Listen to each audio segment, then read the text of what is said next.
You are bolted in from the outside. There are 18 bolts in a circle around the hatch. And by the way, they only fasten 17 of them. The 18th one is way up high, and they say there's really no mathematical difference. So you're right. The really nightmarish scenario is that they are alive at the surface, bobbing away, running out of air, and unable to. Before we went, we had never seen the sub. We didn't know anything about it. There's very little information on the website, just that it's a state-of-the-art, one-of-a-kind carbon fiber submersible. I didn't know at that point that you drive the thing with an Xbox game controller. I didn't know that the ballast was, used construction pipes. You get there and then you start seeing this stuff, and now your mood crashes and you get a little worried. Like, is this the level of polish and sophistication we're talking about? And then you get the tour, and Stockton Rush, the designer of the sub, the CEO, explains to you that all of this stuff, the lights and the handles and the propellers, these are off-the-shelf parts because, well, not only are they inexpensive, but they're tried and true. They're mass-produced. So the part we care about is the pressure vessel, the capsule where the people are. And that he designed with NASA and the University of Washington. And that, he says, is as locked down as it gets. His exact words were, everything else can fail, the lights can go out, the propellers can stop, but you will still be alive. Tonight, time, distance, and the foreboding depths of the North Atlantic are working against 5 people who remain lost beneath the sea in a deep diving submersible, and also against their would-be rescuers. What began as a tourist expedition to the wreckage of the Titanic has become its own ill-fated voyage. The cramped vessel not heard from since early into its dive on Sunday. Coast Guard officials say if the sub is still intact, the passengers are likely down to less than 2 days of breathable air. Tonight, an international armada of ships and planes is forming more than 400 miles from St. John's, Newfoundland. But locating the sub is one thing. Attempting an actual rescue in the crushing ocean depths could prove impossible. Tom Costello reports from Boston, where the search is being coordinated. The search zone is the size of Connecticut in the choppy, cold waters of the North Atlantic. Today, a private company's underwater drone went into the water to help search for the missing sub, roughly the size of a minivan. On board, Hamish Harding, a billionaire who has pursued extreme adventures worldwide. British businessman Shahzada Dawood and his son Suleiman.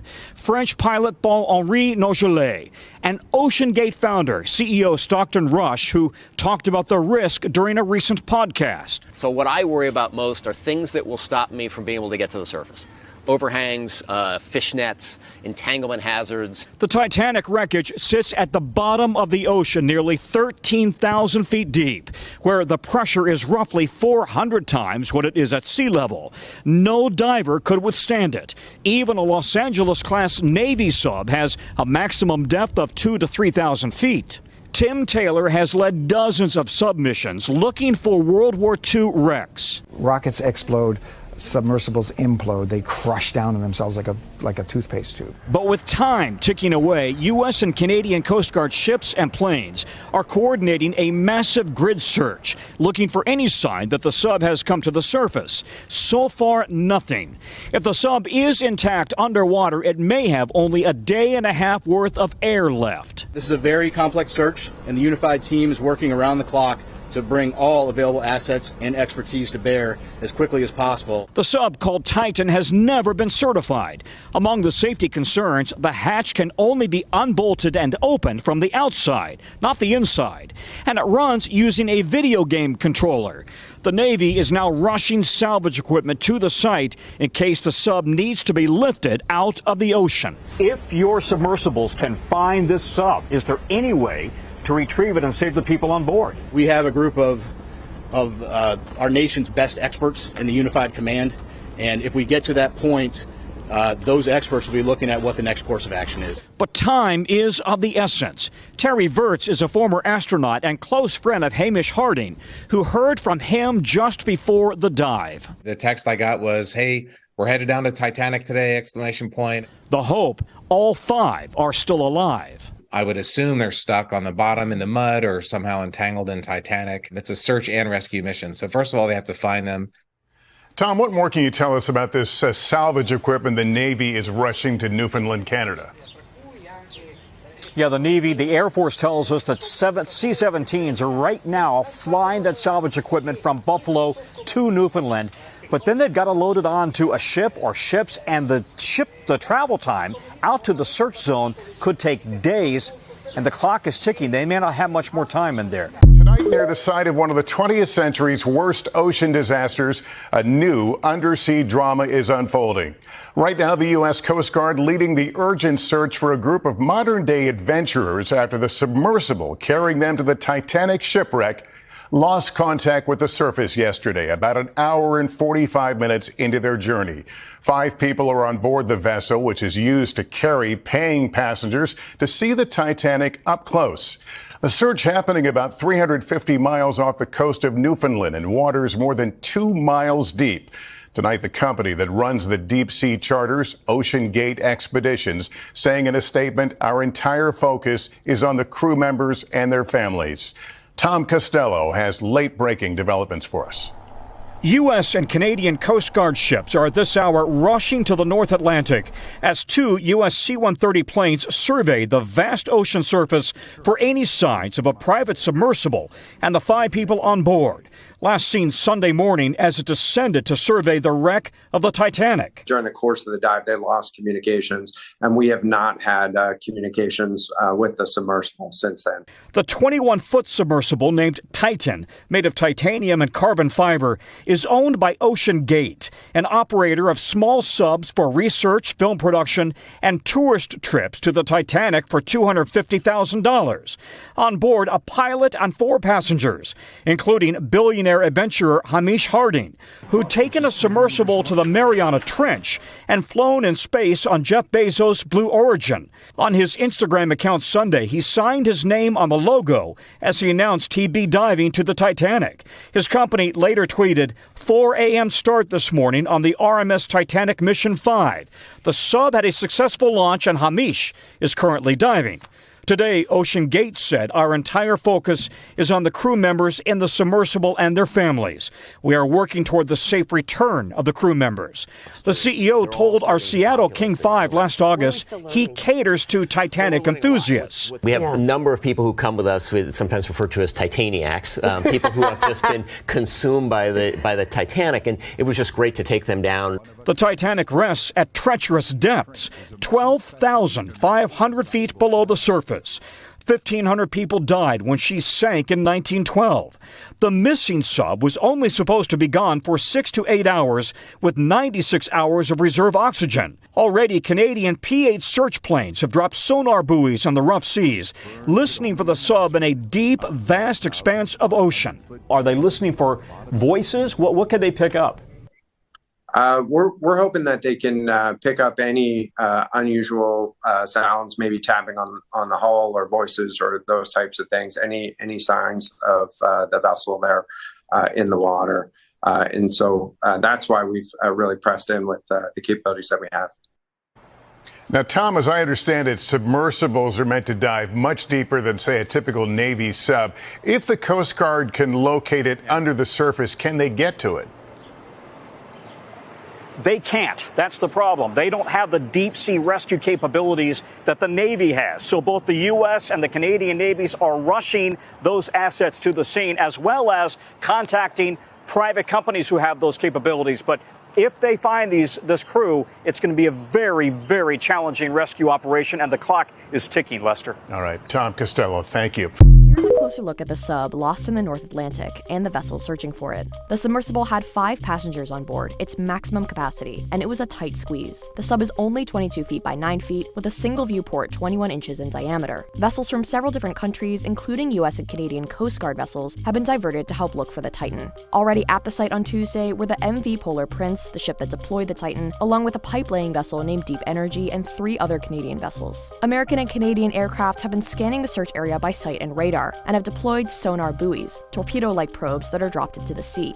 And the French government said that it was also sending a research vessel, the Atalante, which is equipped with an exploration robot to help with the search. The robot can dive beyond the depth of the Titanic wreck, but the ship carrying it was not expected at the scene until Wednesday evening.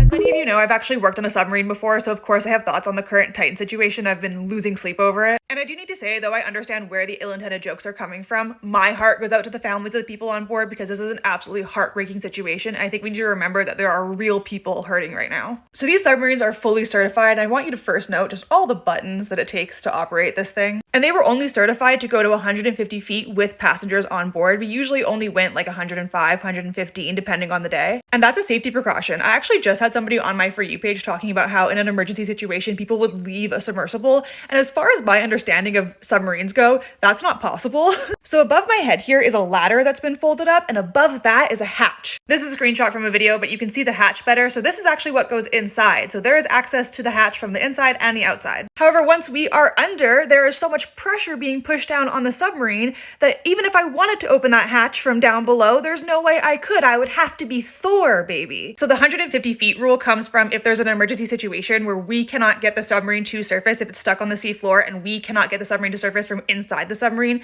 there are access points on the outside that a diver could reach and release valves that would send the submarine back up. However, where the Titan is going, there are no divers that could reach that point, so their safety precautions are limited. I'm pretty sure the safety precaution is a hope and a prayer, but I do wholeheartedly believe that more science and more engineering could have gone into this vessel that is being sent to a depth that we rarely send manned submersibles. Since this became news, my big thought has been, what about the scrubber system? From this design, I don't see a very good scrubber system. You have to scrub the CO2 that we exhale from the air. You can't just have oxygen. All we're talking about is the oxygen that's on board. And then I heard that their scrubber system is more likely to give out before their oxygen does. And that is not good news, my friends. Okay, I just pulled this video so that you guys can see. This is my friend Travis. He's a whale shark scientist. What's up, Travis? This is the scrubber system for those submarines. Look how big and bulky this thing is. We had to change this out like once every week and a half or so.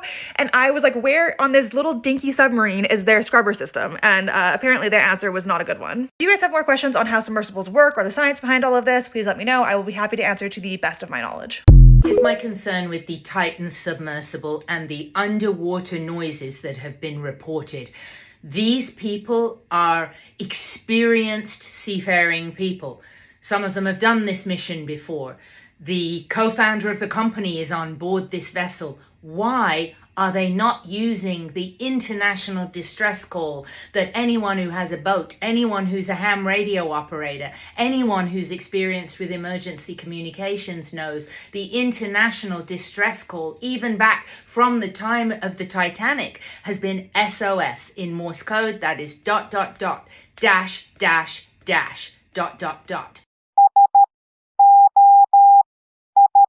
It's worth knowing because it can be transmitted and conveyed in many ways, from tapping of fingers to mirrors to smoke signals to writing it in the sand, and of course acoustic modalities, Morse code. If every 30 minutes they are able to make a noise, they've got some sort of wrench or implement in that vessel, why are we not getting reports that it is Morse code? This concerns me. Help noticing how many pieces of this sub seemed improvised. We can use these off-the-shelf components. I got these from Camper World. We run the whole thing with this game controller. Come on! It seems like this submersible has some elements of MacGyver-y jerry-rigness. I mean, you're putting construction pipes as ballast. I don't know if I'd use that description of it, but there's certain things that you want to be buttoned down. So the pressure vessel is not MacGyver at all, because that's where we work with Boeing and NASA and the University of Washington. Everything else can fail. Your thrusters can go. The crew closes the hatch from the outside with Hull integrity, holding. And what happened next? You won't be disappointed, as we'll show you a little later on Sunday morning.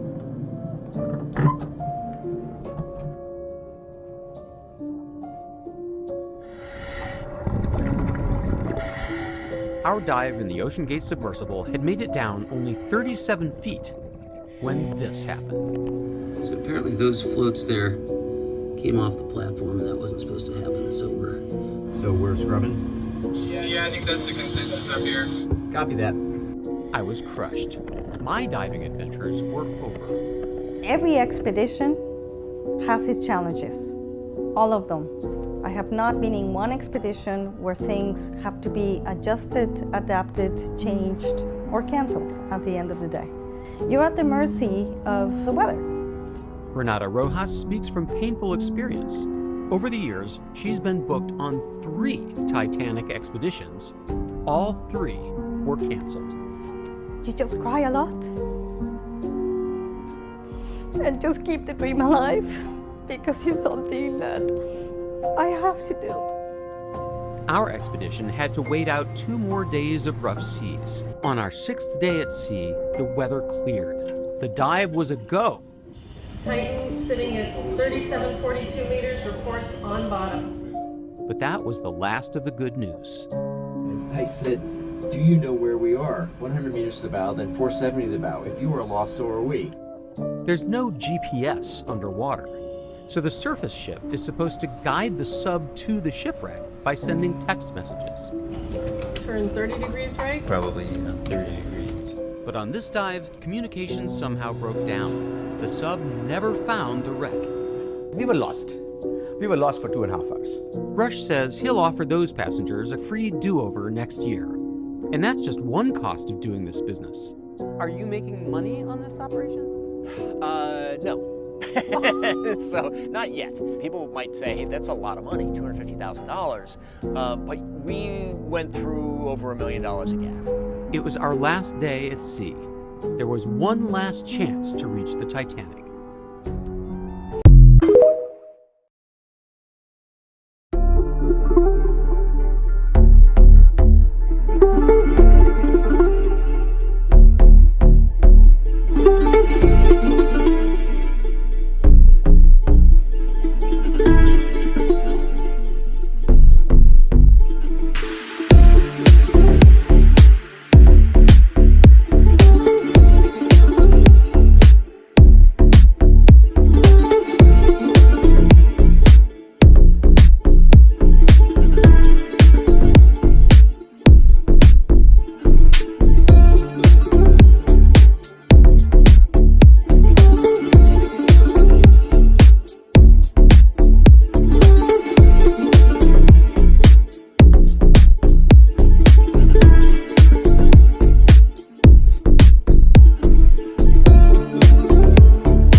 scale. This dot right here is the size of an average human, this slightly larger dot is the size of an elephant, and this is the size of the largest ship ever built, the Knock Nevis. With that in mind, let's start going underwater and see what we find out.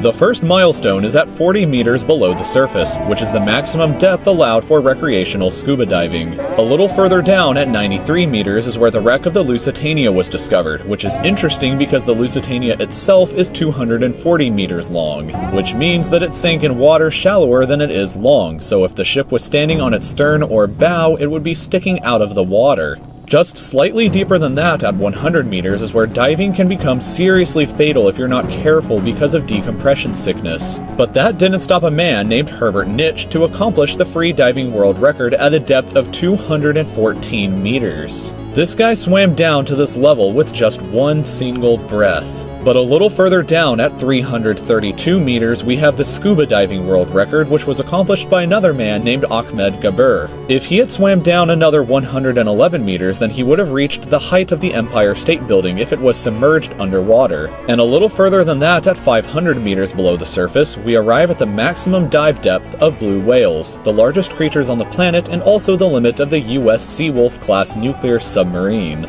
At 535 meters, we can witness the maximum dive depth of emperor penguins, and this is when we must bring up the intensity of water pressure. At this level below the surface, the water pressure exerted on a person, or the penguins, would be roughly equivalent to a polar bear standing on a quarter. So further down the depths, at 830 meters, would be the height of the Burj Khalifa in Dubai, the tallest building in the world. Once we hit 1,000 meters below the surface, we begin to enter the scary zone.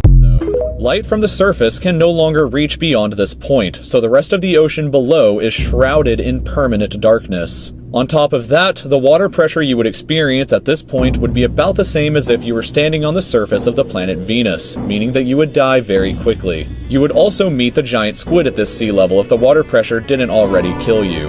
At 1,280 meters, we reach the maximum depth dived to by the leatherback sea turtle, and further down at 1,828 meters, we would reach the deepest part of the Grand Canyon were it to be underwater with us. Down at 2,000 meters, we start to encounter some of the more terrifying sea creatures, like the ominously named black dragonfish, a carnivorous beast with a stomach that doesn't allow light to be emitted through it. Meaning that since we're in total darkness underwater at this point, the only way you would ever see this thing is with a flashlight. A little further down, at 2,250 meters, we would reach the maximum depth dived to by both sperm whales and the very frightening colossal squid. Sperm whales often have sucker marks and scars left on their bodies from battles with the colossal squid that likely take place at these incredible depths. The squids themselves can grow to be 14 meters long and weigh up to 750 kilograms with eyes the size of a dinner plate and razor-sharp sickles in the middle of their tentacles. So yeah, good luck with that down there. Way further down at 3,800 meters, we can find the wreck of the RMS Titanic. And a bit past that, at 4,000 meters, we start to enter the abyssal zone of the ocean. Water pressure is at an astonishing 11,000 pounds per square inch down here, and there are numerous strange, almost alien-like creatures that inhabit these depths, such as the fangtooth, anglerfish, and viperfish.